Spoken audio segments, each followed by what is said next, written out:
how to make the most of your consultation. Your consultation will be about 30 to 45 minutes. In that time period, we'll go over the things that you'd like to improve, go through your medical history, examine your face and neck, and then sit down and put it together and figure out a great treatment plan.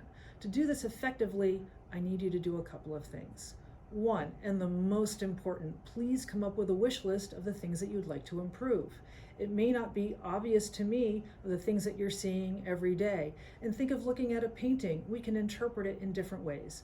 So give me a rank order list, 1 to 4, or 1 to 6, whatever is good to you, whether you feel like you can address it now or not. Then your medical history. Let me know your medical issues. Let me know your medications and your allergies. This way, I know how to put it all together. Then we'll sit down, we'll go through everything that you want to improve in front of the mirror. And then the fun part, we'll make a treatment plan. With 45 minutes, we can get it all done. And it's enjoyable.